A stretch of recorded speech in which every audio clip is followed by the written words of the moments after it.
everyone. Welcome to IT Live, brought to you by Academy Sports and Outdoors. I'm Tex Homer. Next to me is Paul Waddington. It is the Tuesday show. Paul is deep in writing his Texas football preview, so I'm sure he's having a Grumpy. blast. Yeah, I was going to say having a blast there, dude. I'm very grumpy right now. Yep. But Don't test me, chat. Yeah, don't try him right now. Good morning, Roaster. So today we are going to talk about Buenos Dias to you too, Splendid Daddy. We are going to be talking PFF dropped a top 50 NFL prospects of 2026. And so it's a good jumping off point. So me and Paul can talk some good players. And then, of course, Longhorns are peppered throughout there. Well, one that I thought was really interesting that I didn't really see coming. I'm down with it, but I didn't see it coming. And then also they released, like top 10 wide receivers you need to know, that kind of stuff. We can kind of go through those lists too. And I think it's good that, and I am guilty of this sometimes until I do my breakdowns, it's easy to just think about your team and not in context of the sport. Yeah. And when you do that, you run into good teams that beat you, but also you're just kind of not aware. We're like, we think our linebacker room is really good. Turns out it is. PFF ranked at number 1.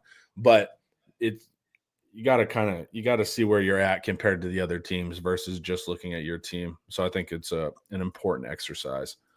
We tend to have a heliocentric model with Texas as the sun. Yep. And all other planets spinning around. Yeah. And it's just, yeah. And also everyone. Remember that there's other galaxies. Yeah. And everyone's a fan too of the sport. So you get to see, but you'll see that interesting team here that has a lot is going to be Clemson. Starting out for 2026 prospects is Caleb Downs at Ohio State. Highly overrated player. No, just kidding. Whatever. Caleb Downs is a baller. That makes sense. As we go down, we'll see is interesting. Clemson's going to have a lot of dudes at important positions. So TJ Parker for Clemson and Peter Woods on the interior for Clemson. Once again, and Paul said this 1,000 times, but looking at last year, you would see these names and you're like, man, they got players. They were just dysfunctional. They just didn't really kind of work together. But as far as having like core talent, this is part of the reason, you'll hear Clemson's going to be good because of Cade, not just because of Cade, because of 2 outside receivers, because what they have on defensive line. Clemson should make that jump. They have players on both sides of the ball. And after me dancing on Clemson's grave, specifically Dabo's grave, he seems to have returned. I didn't think that was going to happen. I thought NIL was going to be the end of Dabo, but I guess not. Is there anything about Parker or Woods or anything about Clemson you think is interesting? No, I just think they were proof of how poorly they were coached. Parker, by the way, didn't give us any trouble at all. Yeah. Really. We'll miss Kelvin Banks. I promise. For sure. Yeah, that was also really fun to just be like, we don't have to worry about your edge unless you're Georgia. Number 4, quarterback Arch Manning. Now, we don't think Arch Manning is going to come out next year. Wow. But technically, he is draft eligible. So this one, they said Manning's placement on this list was easily the hardest to figure out. Even though he's only started 2 games in his career against bad competition, ULM and Mississippi State, the rising redshirt sophomore is still the betting favorite to take home the Heisman.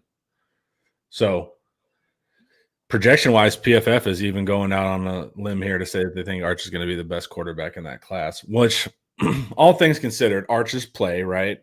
Yeah. His ability, his running ability.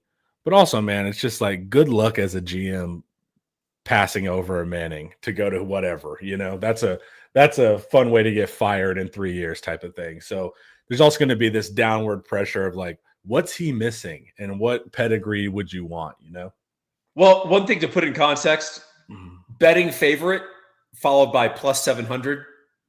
So while technically true, while factual, yeah, not true, like not meaningful, right? If you're plus 700, you're not a favorite for anything. Like what they're basically saying is no one knows who's going to win the Heisman and it's all dispersed, right? Yeah. I mean, there have been years coming into there have been years in the Heisman where it's been like the betting favorite is minus 110. Right. Like, it's so. And also, fans are going to like that name. Name recognition is going to help a little bit too, right? With betting, people putting money on it. Are you saying that he might leave next year? No, we are not saying that. This is PFF's list of top prospects. We do not think Arch. Well, I'm not going to speak for Paul. I do not think Arch is going to go out this year unless it's Heisman National Championship. What more do you want? Type year. I think Arch and the Manning camp would prefer to. I would say if we won the national title, he won the Heisman. He set all sorts of records. I'd say it's a coin flip that he would leave. Yeah. So short of like the most amazing season possible, and I would say also you'd need like a good team with a good coach to actually have a terrible, weird, anomalous season, such that he would be guaranteed to go to like an amazing NFL landing spot. Yeah, so I agree. If all those things came together, I think there'd be like a coin flip chance. Yeah. So yeah, you would need an NFL team who's historically good with a good front office just to have the weirdest year ever, end up picking first, and then they're going to rocket right back up the boards. Yeah, the Eagles go 2-15. Yeah. And then suddenly, don't say Eagles. Don't say Eagles. Yeah, I know. Don't do that. But yeah, that's exactly the kind of thing, because the Mannings are with Eli. We're already like, we're not going to a bad organization. So no, I do not think Arch is, but technically he is a prospect. And even if he did go out next year, he's probably still the top quarterback. He ain't going out. Yeah. Number 5, Cade. Huh. Interesting. Is this NFL? Yeah, this is NFL. Huh. Well, he's a quarterback, so he's going to have an inordinate value, right? But I don't know. I'll be interested to see if his game's sort of levels up to the NFL as well as he does in college. He's going to be a really good college quarterback. I know that for sure. What if the Saints have the first pick? I think that'd end up worse. Sure, Granddad would be like, all right. I would have to say that family has some experience with bad organizations, and they may have some soft feelings for the Saints, but they're going to send him to go play where he's going to have the best NFL career. This is why I've been in such a hard place, like with the Cowboys. Like they were talking about taking Golden. I'm like, I love Golden. I would love him on the Cowboys. I would love Arch on the Cowboys. It's just I don't trust us. So it's like it's weird with Longhorns. Like it that trumps my NFL fandom. I'd rather my Longhorn guys go to the best situation possible, great front offices, even if it's not my favorite move, because I'd want everybody to go to Cowboys. So that's always interesting. But I'm like, I don't know. Caden Proctor, Alabama. Wow, that's interesting. He's obviously improved every year, but look at his PFF grade. 76.5, 8th among SEC tackles. So this is like pure projection here, right? Yeah, this is. We're saying, look at his traits. Yep. This is what we think he's going to be, but he has to do it on the field this year. Well, even when I hear from insightful Alabama people, they're like, that's kind of their litmus test. Like if you're talking about the Bama squad and like super hyping Proctor, they know that you're just like a name guy. They're kind of like, he's good. He's just not what the name behind it is.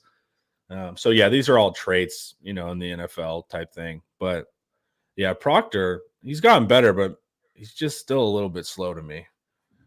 All right, Jeremiah Love, Notre Dame, running back. Yep. I don't know, man. They've been going. I don't know about Love being that high, but they did the Bijan thing, and then Genty. The running back actually came back into the mix. So it's like the whole thing was like running backs are overrated, never take them in the first round. But then you had Gibbs, Bijan, Genty. So like the running backs are actually back in the first round now. Now these are really like really, really, really top of the line guys. But it's like we have to reevaluate running backs getting pushed out of the first round and then now actually coming back into the first. Yeah, that's a good point with Bijan. With Gibbs, first round to me doesn't have the same meaning as top 10 pick. For sure. Right? Yeah, there is tiers to it. Taking a dude 24th is very different from taking him 5th. Yeah. So, yeah, I love him. I think he's great. But I don't know. If I'm an NFL GM, I just don't draft running backs that high. Well, me and Ian were arguing about this on a thread. So Ian's statement was that yards after contact per attempt is a sign of offensive line ability, and it's not, because it's not correlated. So it would mean that if someone had worse offensive line, you would see worse yards after contact per attempt. Right. And you don't. It's even distribution. But in the NFL, it's really interesting because they have yards before contact per attempt too, to show you that. Yes. And so I took all the data from yards before, yards after, plotted it, same thing. Correlation, very weak, like a very, very weak correlation. So technically a positive correlation. But what's interesting is yards after contact per attempt is what matters. That's like the running back stat. And if you look at the analytics guys, that's what they like. Jeremiah Love has that. Oh, yeah. But that's what you want to look at, because these are actually guys creating beyond the ability of their offensive line. So pay attention to yards after contact per attempt. It's not tied. It is technically a very weak correlation, but it's not tied like the other things to offensive line performance. So if you really want to evaluate a running back, be looking at that kind of stuff. McCoy, Tennessee. I don't pay attention enough to Tennessee. I know you do. Do you have any idea with him, the corner? Yeah, I mean, he's very well regarded because he's just a freak athlete. And so the thought is his skills are getting better as like they're catching up to his athleticism, but his athleticism is like top 1%. So NFL. There you go. Miami's got an offensive tackle. I don't know anything about that guy. Yeah, Utah's got an offensive tackle. Utah's got several offensive linemen apparently this year. So team to watch because they got their transfer from New Mexico. Utah's always fun, man. Like I remember in recruiting, like, you know, there's a couple of the front runner smaller schools that you pay attention when they offer. And Utah was always one of those that if they were in on a guy early, you'd swoop in as a bigger program and try to steal him. Clemson again. So this is 3 guys in the top 11. It's crazy, right? Yeah, that's interesting. And then I'd have to go, was he a big factor with us? He played okay.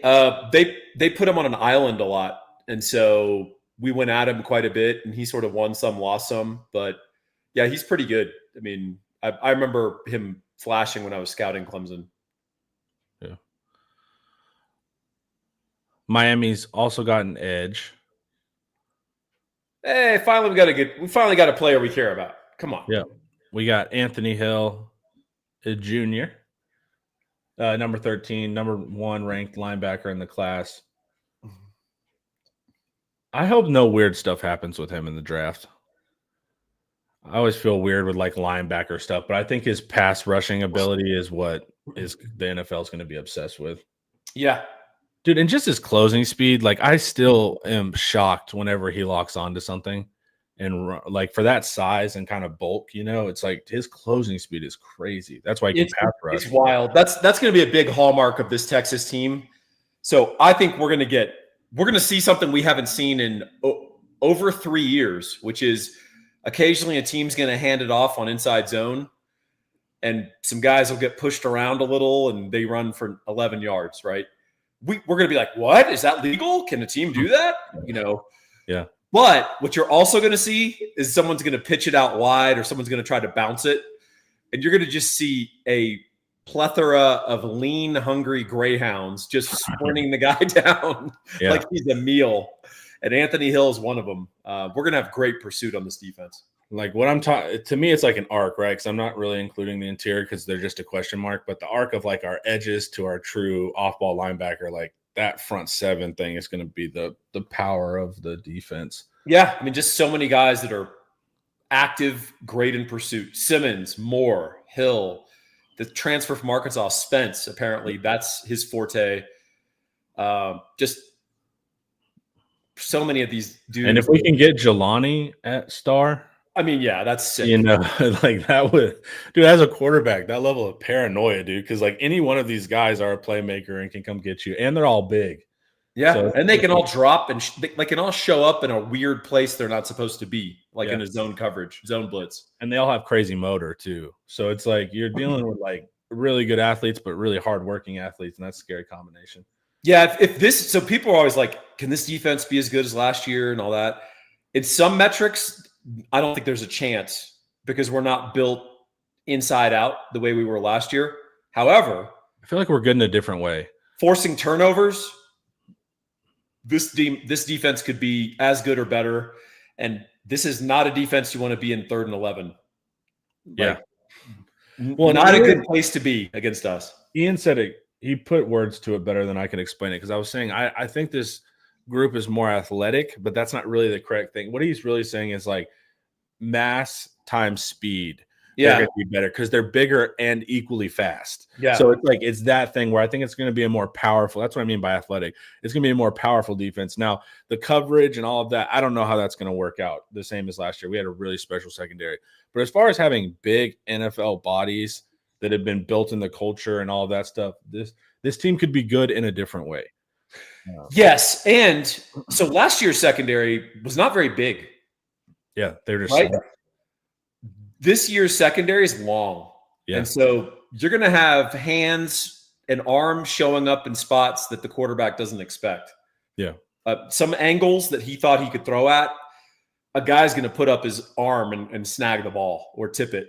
And that kind of stuff is really hard to account for in like a preview or stats, but you know it when you see it.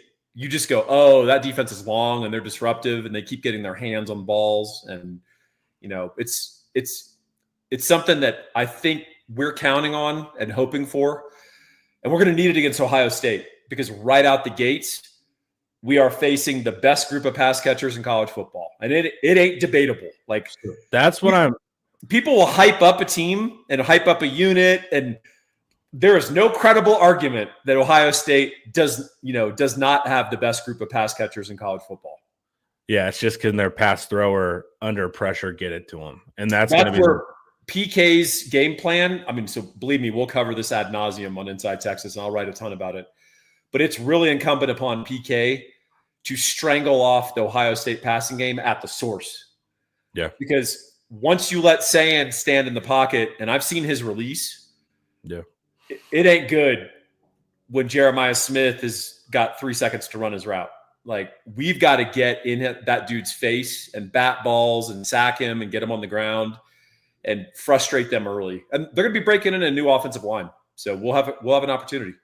And we kept them capped last year. And so, of course, Ohio State's going to be at the drawing board with that. Jeremiah Smith does not want to be a non-factor again. I mean, we played them really well. And it's not that they were overhyped receivers. Those receivers deserve all their hype. We just had a really good game plan. But Ohio State's going to be back to the drawing board trying to figure out how can they not let Texas stop them again. Yeah, in my opinion, Texas-Ohio State was the best game-planned game on both sides that I saw last year. Both teams had the best game plan for each other. When we played Arizona State, I thought they had the best game plan against us of any Longhorn opponent we'd seen, but I don't think we reciprocated. Yeah. Well, I kind of felt that same way about Vandy's defense versus our offense. Yeah, they did a good job. That was a really here's what Quinn Ewers can do, and here's how they build their protections. Let's just blitz the nickel every down and make them make them either they're going to get pressured and sacked or they're going to have to throw it early. And you can't roll out, right? Like, so Sark likes a lot of that. And if you're sitting that nickel, there's no rollout game either. And ironically, even though I thought they shut us down really well, I thought that was Quinn's best game of Quinn Ewers football.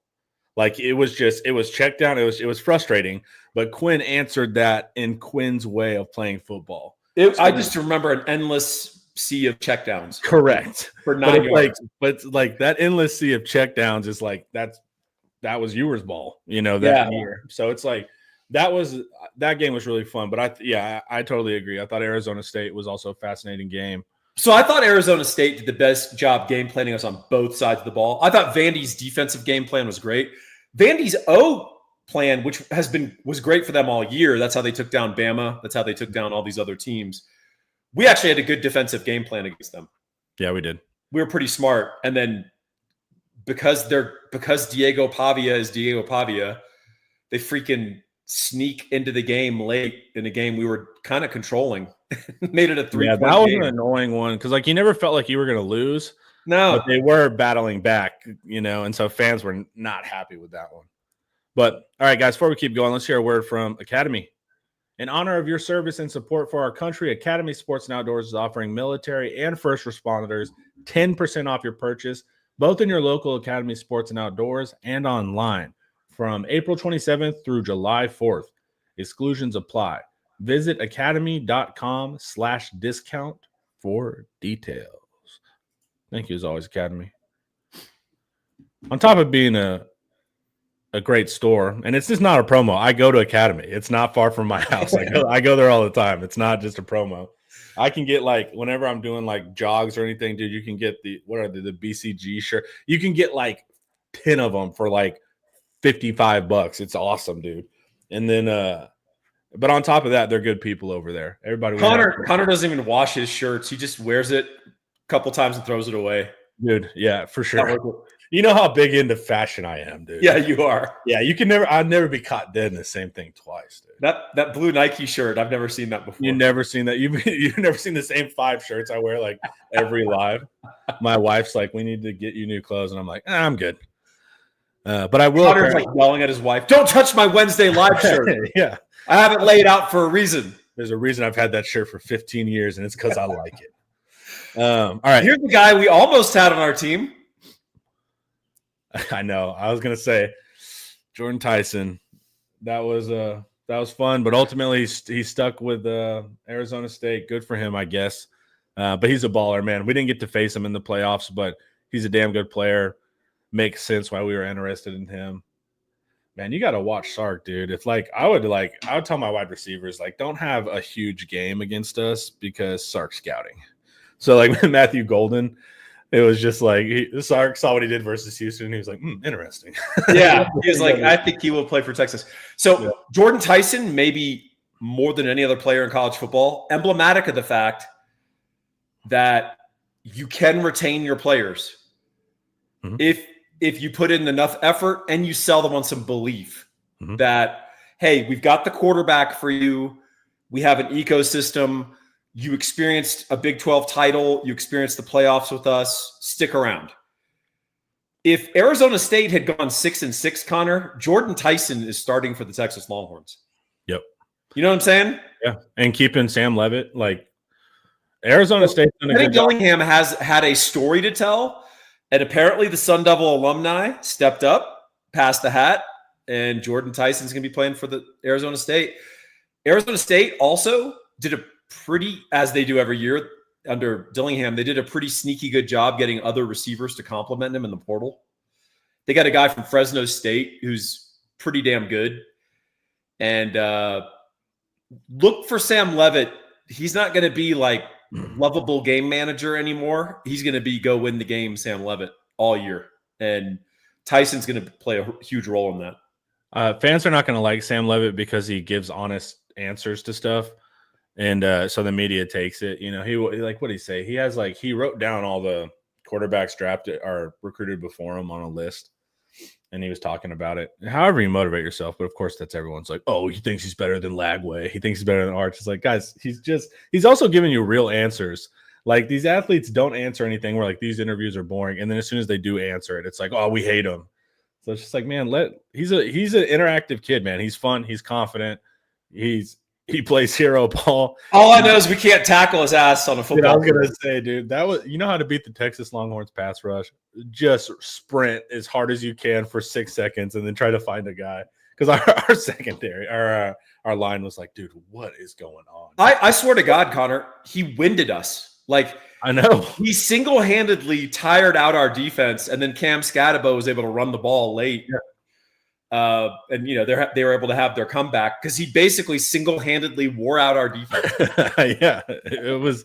Yeah, the stat line was horrific, but as far as like trying to win that battle on that battle's terms, I thought he was doing good. Yeah, he's the best testament to not scouting by the box score because his box score against us was not great. No, but then you watch the game and you're like, holy cow, this dude just wore out our defense. He's giving them a chance, man. Is this the first year with all Sark recruits? Everyone besides Taff, I believe. Is that right? Yeah. Wow. Yeah, because we got rid of a bunch of fifth-year guys last year, right? Yeah, basically, if you don't start for Texas, you get washed out. Like, if you're not getting started by like third, definitely fourth year, you just kind of disappear. Unless you have a special role, unless you're Keelan Robinson, right? Correct. Yeah, no, this is a Sark team, man. And it's interesting because I think we're in the reload mode, right? We're not as prey to development cycles as the Big 12 team would be, right? Yeah. But I do think we see a little bit of a retrenchment at some spots, right? Like we're kind of starting over at defensive tackle with a new crop. Mhm. We're starting over on the offensive line with the new crop of guys. Now, does that mean we fall off a cliff? No. It would have meant that 5 years ago, wouldn't it? Yeah. But now, no. I think, I mean, what do you think our floor is? 9-3 regular season? Yeah. I'm assuming like terrible, horrible, crazy stuff doesn't happen. Yeah. Losing 3 games in the regular season feels like a good floor. That's the floor, right? Yeah. And then the ceiling is 11-1. Yeah. Like reasonable ceiling regular season. Yeah. And it's like we said, like just because it's unanswered doesn't mean it's a negative. You know, something can be unanswered and then be positive, you know? Yeah. So it's like, it's that thing. And this is the first time we're seeing Flood's like backline development, you know, because we had the young guys that just like came in and started. Now we're seeing like a wave of the second string turning into first strings. We've seen it tackle a little bit, but that's what I also like too, because he had Banks, Majors, and Campbell, and he had to replace tackles. But we had Connor the whole time, that kind of thing. So this is the first time we're seeing what's been happening behind the scenes and are they ready? Well, it's hard for us to put us back because we think that where we are is where we've always been, right? That's how memory works. But a year ago at this time, chat, see if you can go back and go back in time. I'll do the Wayne's World sound effect. At this time, a year ago, we were seriously questioning our defensive backfield. Remember, the coaches pushed out 7 guys. Yeah, Jaron Thompson. That was starters.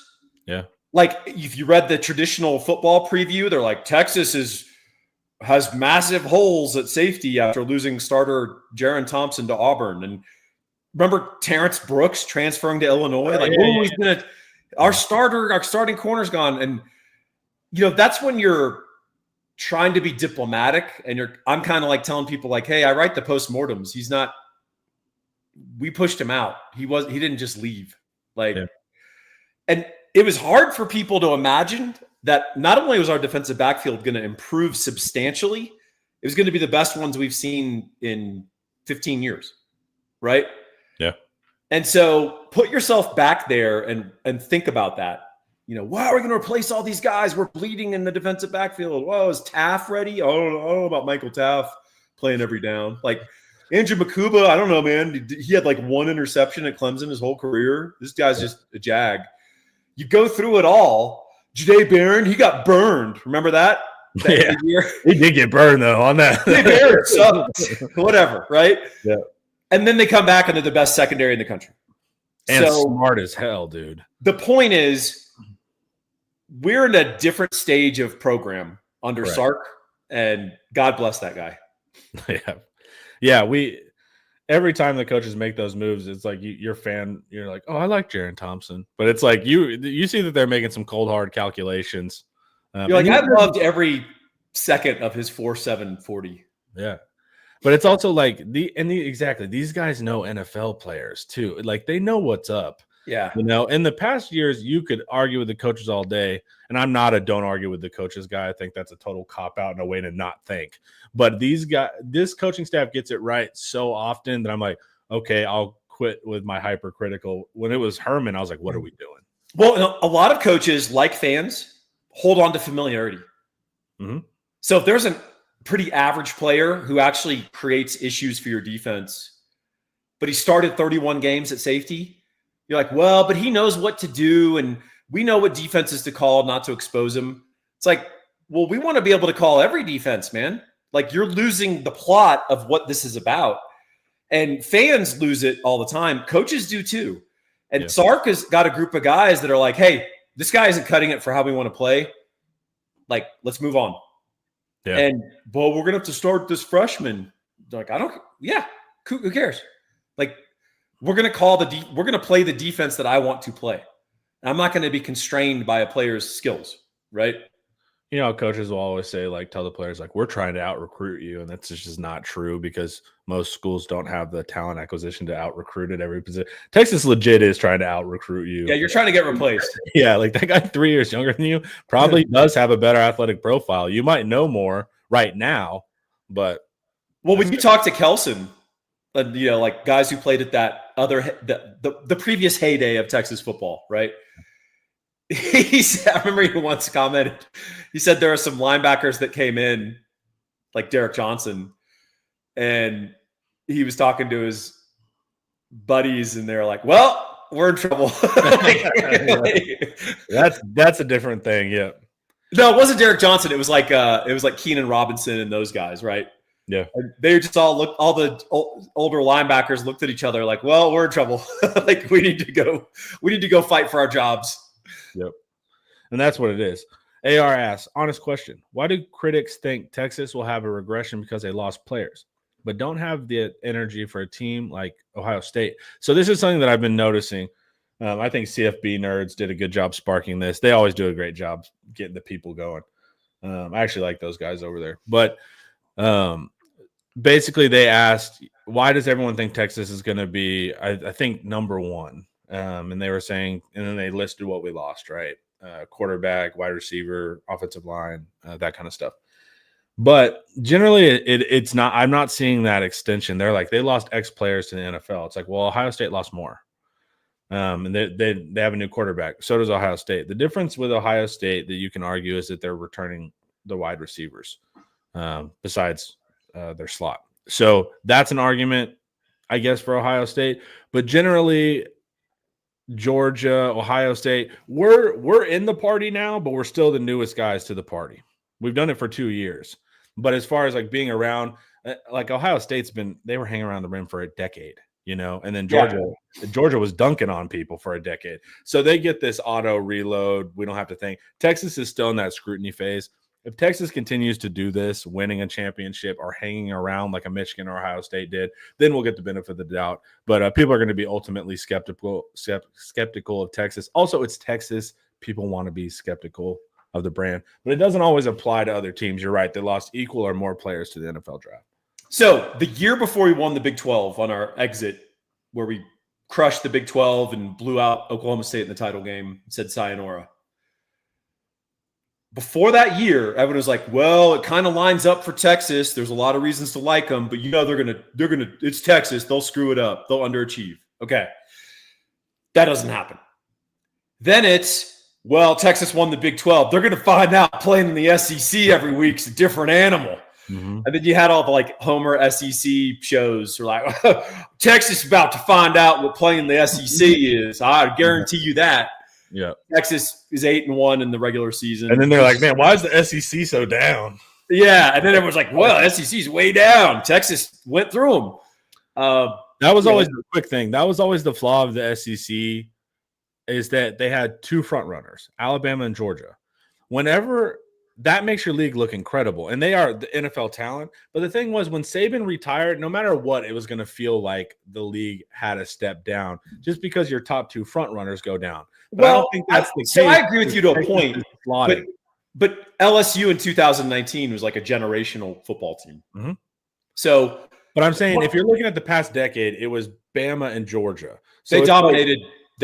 And so of course, when Saban retires, you're going to immediately feel like it was a step down, and it might be for it temporarily. But as far as NFL draft picks and all that stuff, SC still looking mighty fine. It's just also the SEC didn't make it to the championship, so that probably feels like it too. Well, and also I just say this year, just because of the way things fall, I think there's 8 teams that could legitimately win the national title. Mm-hmm. And last year, I think that number was 3. Yeah. So, and I think most years it's going to be 3. And I just think that, I mean, who's your number one? I don't know. If it's not, I mean, everyone who makes arguments against Texas, I'll nod at most of what they say. And then I'll say, well, who's your number one? And they'll say, Ohio State. And then you start to list their stuff, right? So I don't know, and I think so. I mark my words. All these early week 0 and week 1 games are going to be a mirage. Yeah, people are going to make big pronouncements based on those early results, and it's not how the season's going to play out in December. So hang on, and we'll see. Yeah, whoever loses Ohio State, Texas is going to suck and fall off. And Texas might go 6-6. Yeah, and then it's the same thing they did to Bama when we beat them, right? Yeah, if Texas beats you, you must suck, right? Yeah. And so then they go on to win the SEC.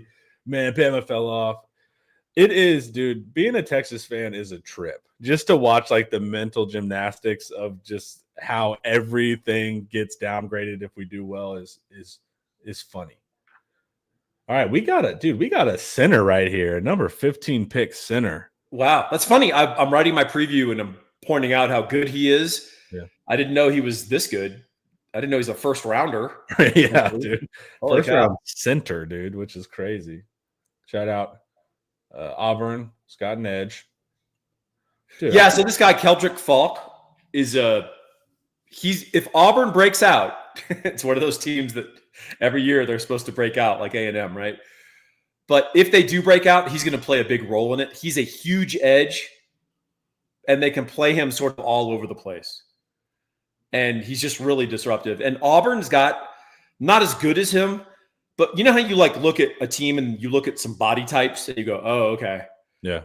Auburn they brought in a bunch, they've been recruiting well. They brought in a bunch of young guys that when you see them on the defensive line, you go, oh, okay. So that's what they got coming up. Off the bus guys. Yeah, and these guys are all sophomores and juniors now. And so you're going to start seeing them. And Auburn's just going to come at people in waves with this guy leading the charge on the defensive line. And so, yeah, mark my words, if Auburn breaks out, which I kind of indicated I think they will, at least, to like 8-4 kind of year, this guy's going to be a big reason. So before we get to the always controversial Penn State quarterback. Uh-oh.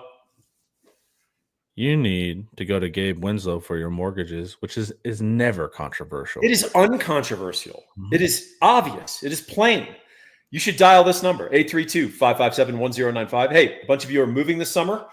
You got to relocate. Kids are out of school, or it's time. You've got that time and, frankly, the good enough weather that you can go move and start looking at houses.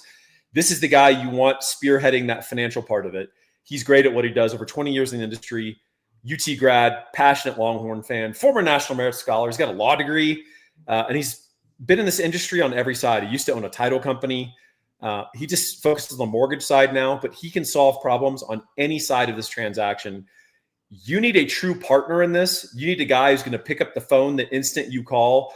You need a guy who's going to answer your text messages. You need a person who's going to explain all this. There's an expectation, Connor, that when you go buy a house, that you're just supposed to know how all this works. Yeah. No one knows exactly. You can't just Google all this. Have a guy who's a real expert in your corner fighting for you. That's Gabe Winslow. 832-557-1095. They don't teach it in school, Paul. No.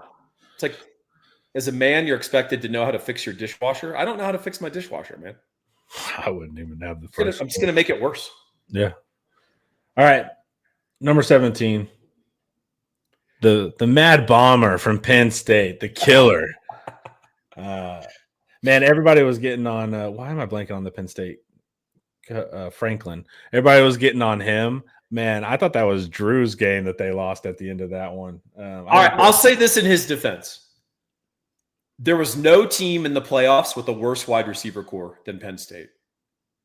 And that includes Notre Dame. Yeah, in the playoffs for sure, yeah. So they got a lot by going through Tyler Warren, who's an absolute freak tight end. He's gone now. But their wide receiver core was really poor. And if you'll recall, when they played Notre Dame, their wide receivers didn't catch a single pass. So yeah. I don't think that's real helpful to your quarterback or your quarterback play. Good point. So if you want to make the positive pro Drew Allar argument, that's it. Hopefully they've upgraded that group. I haven't done a big Penn State deep dive, but we will see on this guy. But he sort of looks the part, and I think that always helps, right? When you're 6'5", 235, big arm, and athletic. So this is maybe just recency bias. It doesn't seem like the NFL is overdrafting right now at the position. It seems like they're giving more sober grades to these quarterbacks. So I do want to see when we have 5 first round quarterbacks, if that's, is just the old way of thinking. And really we need to start not just saying the top 5 quarterbacks are going to be first round. Are you saying Christian Ponder would not be a first round pick? Yeah, that's nowadays. Yeah. So it's like, it seems like the teams are getting a little bit more obvious there of going like, all right, let's take them for second or third money, but we don't need to, for the sake of tradition, just draft 5 quarterbacks type of thing. So I think this group may legit be better from an NFL projection standpoint. Like, for sure. Klubnik, Allar. Yeah. But yeah, I think you're making a good point, Connor, because I used to just sort of be like, hey, man, if it's a quarterback, he's going in the first round if you can fog a mirror. We saw some stuff, certainly Texas related, that suggests that that's not the case. Or Shedeur Sanders, right? Like, well, we saw in the last 5 years too, there was that other class that like only 1 or 2 quarterbacks went. And so it's like we're starting to see it more, which is good. I think a sign of a maturing NFL in their evaluations. I wonder if their people are better able to control their owners, because it used to be the owner would get fired up, especially about like a potential hometown or home state guy. Like, you got to draft him.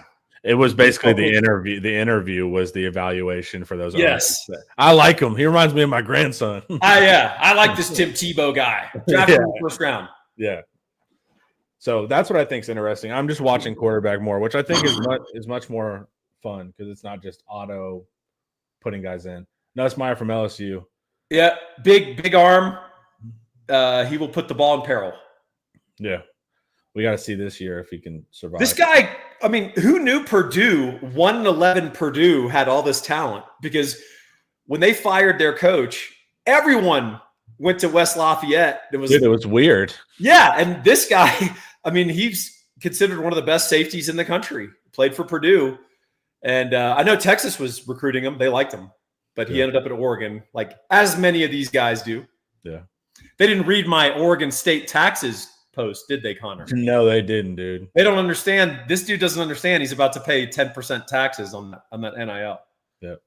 Just state taxes. If y'all missed it, Paul wrote another rousing piece about state banger. about state income tax, and it did yield quite a fascinating. I was thread informed by an Oregon resident that he loves paying those taxes, but also he works as hard as possible not to pay taxes. So it's a powerful dichotomy. Yeah, powerful, man. I knew many people like that when I lived in California. Yeah, but. Yeah, when Oregon wins their portal, you're just like, okay. All right, LT Overton, Alabama, from our friends at Texas A&M. Yep, and followed by Deontay Lawson. So that's the thing about Alabama is people are freaking out like, oh, who's going to be their quarterback? You know, who's going to be – it's like if you just list other positions that aren't getting all the press and attention, Alabama's got a bunch of dudes. Yeah, that's why when you're seeing them climb back on the ranks and everybody's like, oh, they're just lazy because it's Alabama. I'm like, it's Alabama's got dudes, man. Yeah, they got a bunch of guys at like key infrastructure positions. And so it's kind of interesting.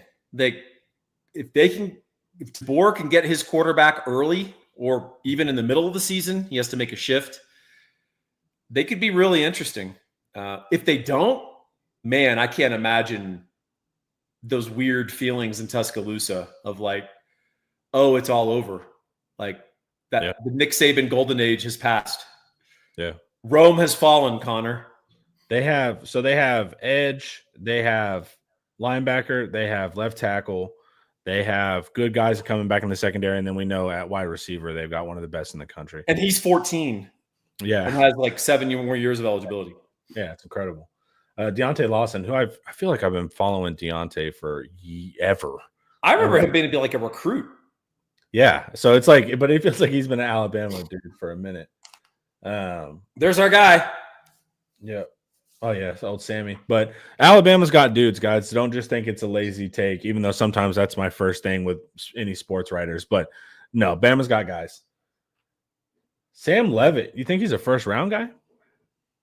Yeah, if he goes out. I don't know, man. I got to see how much quarterback old Sam's playing. You know what I'm saying? Like, because in the NFL, he's not Lamar Jackson, so it's like that running around. Oh no. He's gonna. I want to This see him is his prove it year as a passer. Yeah, like I have to see pocket command to talk first round. Even though I love his mental game and I love that he's willing to do whatever. But yeah, I just need to see more. But I also in the Big 12, he should be able to do that. I think Arizona State's gonna be solid. But also 34 forced missed tackles. I think we were responsible for 19 of them. We had to have. But what do you do, right? Like losing Scatterbo is that's tough, man, to go from that level of production at running back, but not just running back. I mean, they're splitting him out to wide receiver catching fades. And do you know who they got to replace him? No. Who did they get? Army's fullback. That's actually pretty rad. But Kanye Udo. Yeah, the dude was awesome for Army, and he has long speed. And so how does that work? Does that mean you just left the Army? Like, how does that work? At a certain age or a certain classification, you're not officially having to give your military commitment to Army. But if you left after like your junior year, willingly, like you weren't kicked out or something, then you owe all the cost of your college education back to the Army. Okay. Right. That's what I was wondering. I was like, I thought they were just like in the Army. So it was like anytime they transfer, I'm like, what does that mean? Yeah. It'd be interesting. Keep your eye on Arizona State. They're not going to go away. Yeah. But yeah, Levitt, I need to see Levitt. Like people are saying, Levitt's baller gamer, 100%. But I need to see pocket command. That's what's going to make the difference for the NFL. Hey, does this next guy surprise you? Seeing him on here? Yeah. He's like he's a popular name at A&M, but like whenever I was breaking down stuff last year, it wasn't crazy. So Torian York. I feel like he's a familiar name, but when I scouted him, I wasn't like, oh my God, Torian York. Yeah. He made one play against us, and that was a busted block by Jaden Blue, I think. Yeah. But he's also little, right? It's interesting I don't know what he's 6 foot 235. Yeah. College players that are listed at 6 foot are usually 5'10". 5'10", yeah. But he is interesting because he'll be like Anthony Hill's probably main kind of him, Deontay Lawson, that little group of linebackers. It's going to be interesting. Another one that we actually weren't interested in, right? I think that there was some mental eval we didn't like. I couldn't remember. There's one of them where we're like, it's a no-brainer talent. Oh, no. I think Singleton's NIL was crazy or something. Because this was the Georgia Tech guy. So I don't think it was a mental eval thing. I think the NIL didn't. It was no. He's a super fast. Yeah. Kind of average receiver skills, but if you want him to just go make plays and throw him the ball, that's your dude. He's blazing fast. So Sark has to take a look at that, no matter what with speed. But yeah, the NIL was a little bit like let someone else. So interesting, right? Manny Muhammad. Boy, you wouldn't think so from the last 3 or 4 games he played, right? Yeah, but the thing with like that whole family, the Muhammads, like they train like pros since they were like 14. So he's gonna have that, and he could potentially have a better pro career than even a college career. For sure. But also, I think having Jahdae Barron kind of sucks because that means you're going to get targeted. Like if I'm Clemson, I'm not throwing at Jahdae Barron a bunch, So it's like, and some of the stuff now, the thing that would bother me with like Manny was when he would throw his hands up at the second, like start blaming. That annoyed the play is still occurring. That would annoy me. But like some of it was like he got high load. Like there's no answer. Yeah. It's like he got high load and like he caught a ball. It's like, guys, you can't physically be right on some of these concepts. Like it's whoever they selected would have gotten beat. But that was my only thing when like Manny would start throwing hands up at a safety immediately and stuff like that. But I think he's going to come back and have a solid year. And Eric was saying yesterday that, corner's not even 100% figured out with Gilbo. So there's still like competition there at corner. There's no competition with Manny though, Yeah. My Gilbo consternation. Like, is he just – I don't want, like, 2 slow corners out there. Yeah. And so but, Malik Muhammad as a first round pick is interesting. Second and third is kind of what my feel was, but we'll see. Penn State's got a corner as well. Yeah, they've had a good run of corners recently. This guy, Tyreek Sapp, he's going to be – so everyone's talking about DJ Lagway, as they should. Yeah. Guys like guys like the running back for Florida. Is it Bow? I'm blanking. Yeah, whatever his weird Bow or something like that. But he's awesome. Those guys will be key, and Florida really needs a pass rush. So we will see if this guy can provide Florida a pass rush. Florida's going to break out. Florida's going to go to playoffs, man. Because if they can win nine games, their strength of schedule, they should be incredible. They should be like a 4 seed. As long as the committee's not stupid. Well, that's a tough caveat. But yeah, this guy's a big deal for Florida. He really needs to be a force because Florida really struggled to rush the passer. And if this guy can get off, it's going to be a big deal for them. Offensive guard, Armaj Reed Adams. If you want one of the funnest matchups in all of college football of two guys attacking each other, go watch Texas versus Texas A&M. Go watch Colin Simmons versus Armaj Reed Adams. So Colin is Duncanville. I think Armaj Reed is like DeSoto or something. But dude, they went after each other, hard reps. They would go after each other after the whistle. If you could just put a box around every time they match up, you will have an absolute blast watching them. He transferred from Kansas. But watch Armaj Reed Adams and Colin Simmons go at each other. It's an absolute blast. And it must be something from high school. And they go so hard at each other, you can't tell if it's like they're cool with each other and that's why they're going that hard at each other, or if they actually hate each other. But it was absolutely a blast watching those two. Was he playing tackle in that game? Because he's a guard. Yeah, I don't remember what he plays, but you'll watch. Interesting. Watch it, man. It's they're going at each other after the play all the time. This guy for Penn State's like a fifth-year player. He had a good playoffs. If he had gone out, I think he would have been like a third rounder last year. And they had their first rounder, right? So it's like Penn State had some guys. Abdul Carter was a bad man. He was. Denzel, honestly, never heard of him at wide receiver. He's good. Chandler Rivers. Don't even know who that is. Hell yeah. Carson Beck. Hey, we'll see, baby. We'll see. We will see. Yeah, we've talked about him plenty. He's always interesting. Indiana's got an edge, huh? Yeah. And it's a Kamara. Is that an actual Kamara? Of the Kamara fame? Yeah. Is he of the Kamara genus? Penn State, another guy, man. Penn State's got some dudes, huh? Yeah, they're kind of a fashionable national champion pick. Like James Franklin finally breaks through. Yeah. Concepcion, the NC State pickup by Texas A&M. Very good yak guy. Yeah. Playing in a pretty retarded NC State offense. That's why he transferred out. And he'll be a good compliment for Reed because he's a guy that Reed can just flip the ball out to, and he can make good things happen. It's going to help his confidence. Michael Taft. There we go. I know. That's what I was going to say. This is the one that shocked me, like a top 50 NFL prospect. Because, like, it was kind of like, look, Taft needs to come back and gain some weight. I love Taft. Do not get me wrong. But we're talking about, like, NFL prospect. That's pretty crazy to be a top 50 guy because he doesn't have the traditional measurables at all. You know what? I bet his measurables are fine when he goes to the combine. Yeah, but that's the thing. It's like he needs to put on the weight. That's going to be a big thing. Yeah. But his measurables aren't going to be great. I mean, he's a walk-on. I mean, they weren't looking for – if your measurables were awesome, you'd get a star. You know what's crazy is when you saw him at Westlake, his tape and like what he did in actual games, he was as good as any player in the state. That interception versus Quinn where he just like leaped up like a jaguar. Yeah, that was one of the sickest plays, dude. But he did stuff like that all the time. I think wasn't he the MVP of the state title game? I don't remember. Times or something. But like as a corner, he played corner in high school. Yeah.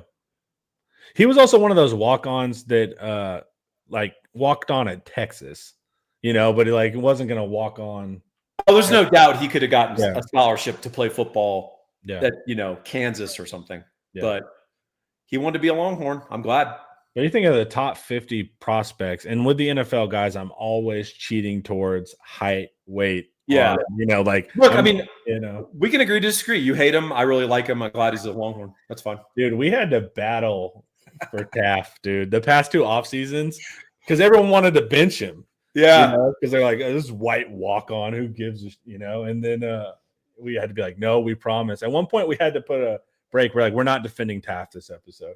And it's lucky now that everybody's down with him. But I remember that was so annoying for a couple off seasons. Derek Moore, Michigan. Yeah, I remember this guy from last year scouting him. He's good. This is like his time, but he's lost all of his buddies on that D line. So he may find he's getting a little more attention, but if you see him like running around, he looks like a Georgia edge. He's like 6'5", 260, 32-inch waist. Like he's that guy, right? Yeah. So we'll see.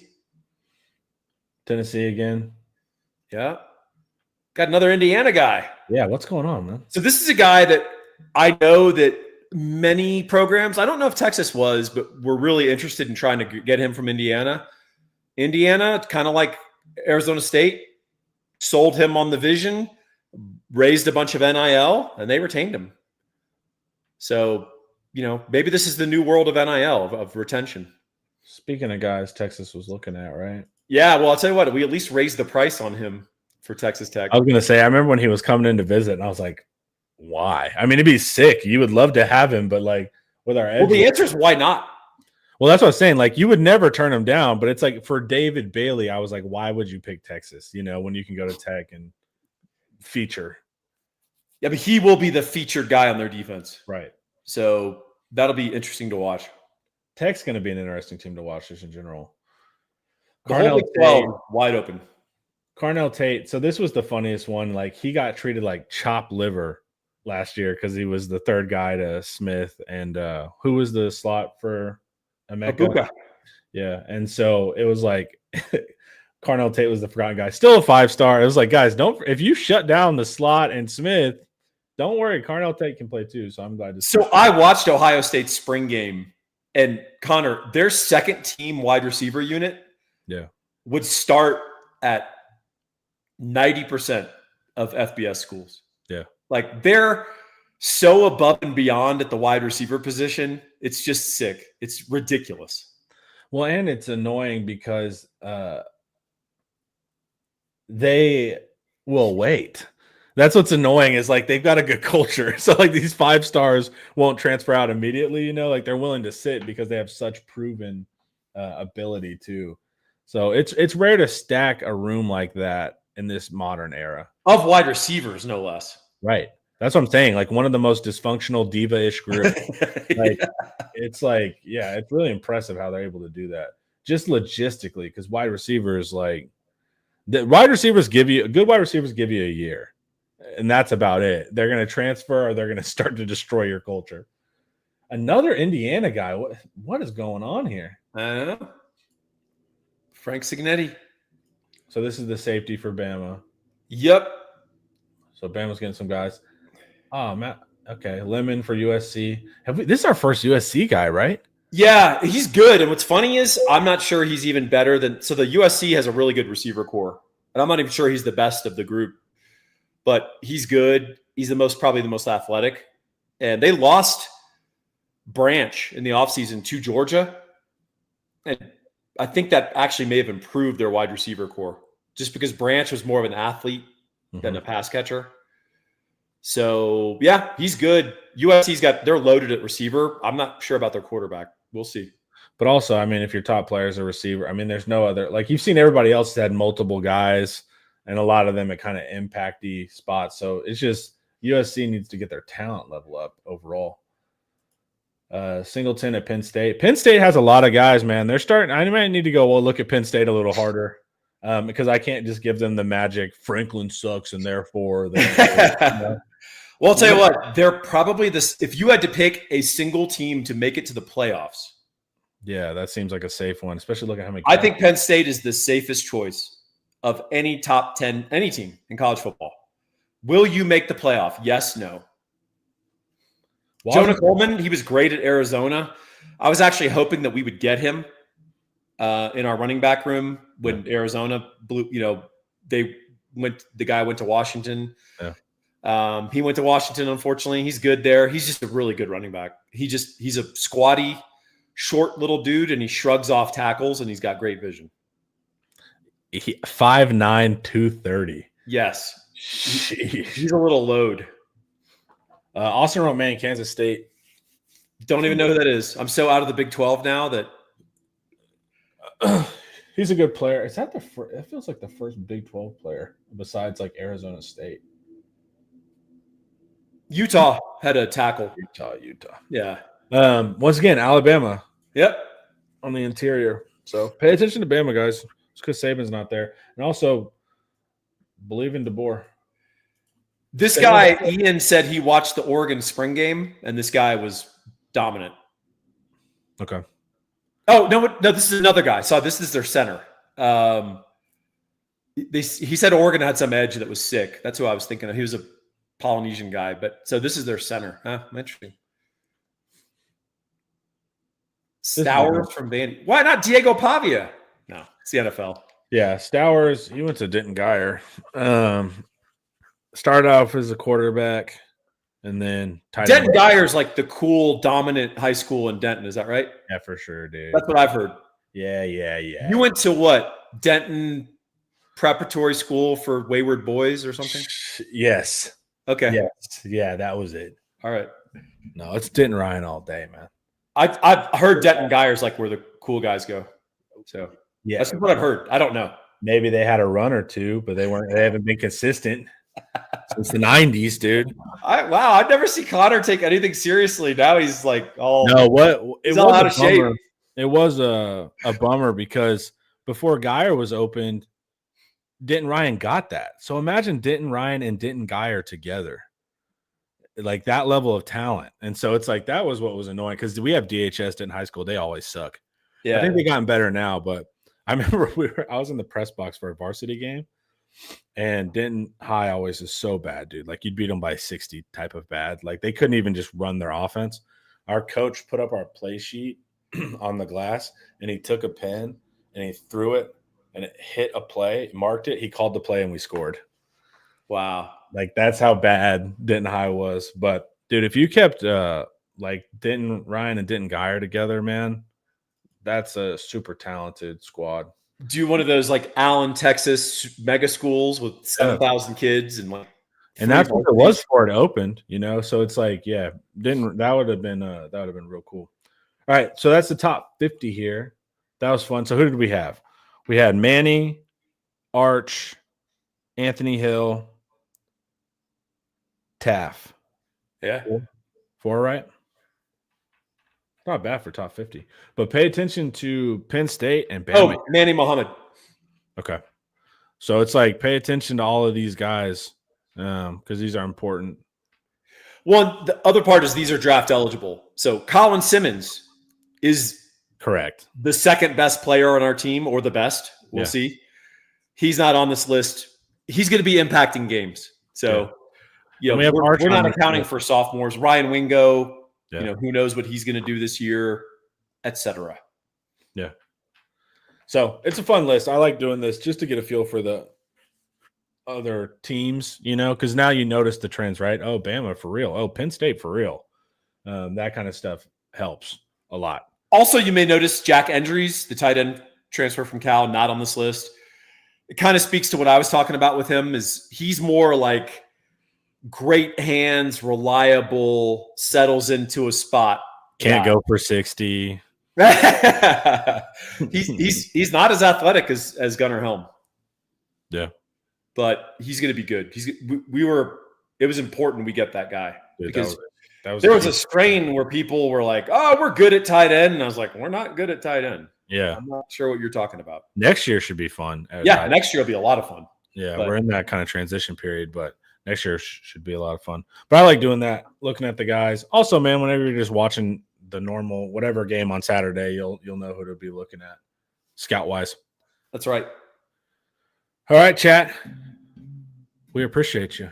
Is there anything from the chat we should address? No, all our chat. You know they just talk nonsense, Paul. Who knows? How dare you? Who knows what even these guys are saying? I'm Vox Populi. I'm a man of the people. I'm a man of the chat. I don't like your elitism. Yeah. Yeah. Sometimes I glance over, but no, I don't think we have any stuff crazy. If Texas can run the ball, I predict destroy, says a retired working man. I too predict destroy if we can run the ball. Yeah, if. That's going to be the big trick. Looking through the chat, I think we're good. Man of the people, Paul Wellington. It's the truth. See, you mentioned Drew Kelson and he appears. He's such a man of the people, guys. He's writing his preview and he's giving it away for free, everybody. That's how. Use code FREE because he loves the people so much. I don't like you guys that much. I still want to make money off of you. So yeah, for sure. But good luck with writing that, man. Thanks, buddy. I appreciate it. It's not fun, but I'm always happy with the final product. I was going to say, so am I, man. I look forward to it every year. You do an incredible job with it. So be on the lookout for it. I apologize to the School for Wayward Boys and Denton Guy are being cool comments. I know Denton Ryan is. We're going to talk about that off screen, Paul. You don't want to antagonize your producer because they can do all sorts of subtle stuff to you. Just make you say weird stuff in the edit. Well, I think I told you I used to do my EGATs with Randy on Zoom, and I was just screwing around one time with the Zoom functions, and I ended up for almost a year. I had a mustache that like twirled up, like superimposed on my face, and I couldn't get it off. Yeah. So Connor could do all sorts of stuff to me. We'll be all good. Paul, thank you. Chat, thank you. And this was IT Live, brought to you by Academy Sports and Outdoors. Have a great day, y'all. Peace.